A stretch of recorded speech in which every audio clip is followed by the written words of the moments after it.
Hello. Hello. How are you doing? Good. Good. I bet you're ready to get home. Yes. I've got some discharge paperwork I need to go over with you, and I can give you a copy of this as well. So we're just going to go through some things, okay? So since you did have that C-section, you're going to have that incision. So it's just important that you keep that clean and dry. So wash with warm water, mild soap, no rubbing, and then just pat it dry. Okay? No baths for 6 weeks, so just a warm shower. And then loose cotton clothing is the best. Nothing that's gonna rub it. And then no creams and no lotions on that, okay?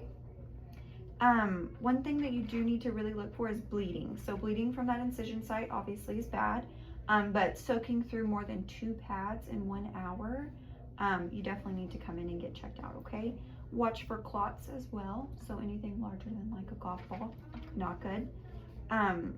Your bleeding is going to be bright red now, obviously you've seen. It's going to progress to light pink and brown, but if it goes back to bright red, that's bad. So just kind of keep an eye on that. And if it gets lighter and then becomes heavier again, that could mean that you have some things going on. Infection signs and symptoms that you need to look for, you probably already know most of these, but you need to watch that incision.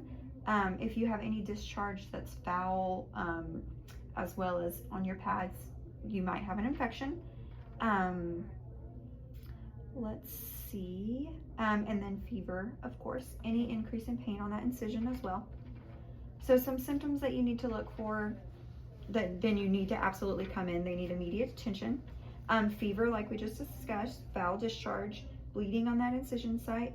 If you feel lightheaded or dizzy, might mean you have some swelling. Some bleeding. If you have swelling in one leg or pain in one leg, you might have a clot. And then obviously if you're soaking through more than 2 pads in an hour. Activity for you. So no heavy lifting, no strenuous exercise, no heavy housework for you, okay? So just take it nice and easy. You can do short walks with baby or whatever you need to do.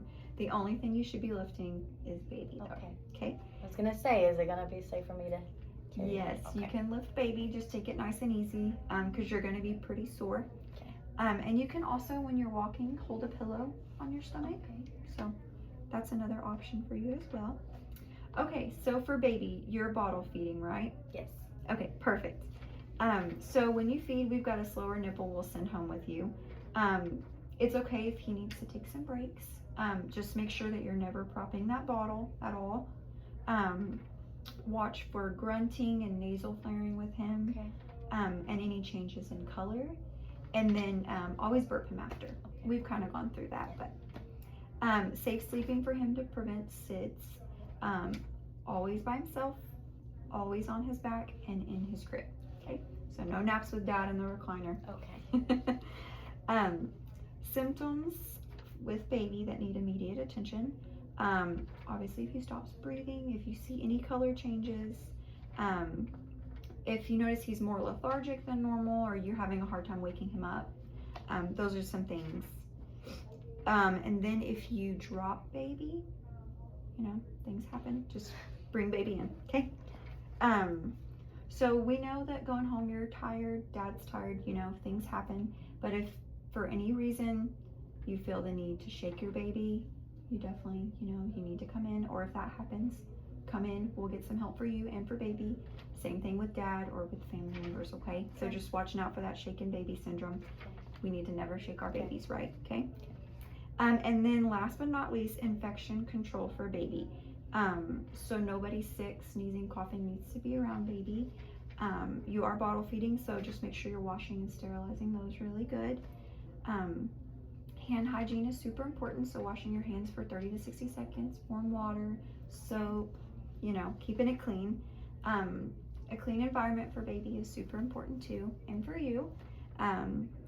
And then vaccinating, I know you've got what you need, but family members, if they're vaccinated too, that helps decrease the likelihood they will get anything. So Do you have any questions? I don't believe No? so. Okay. Well, I think we hit over everything. So I'll give you a copy of this and we'll get you out of here, okay? Perfect. Thank you.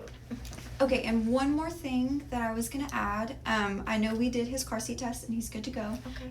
But just make sure that his harness is fitting him properly, that it's right at his armpit level where it latches, and then that he's always rear facing and in the back seat.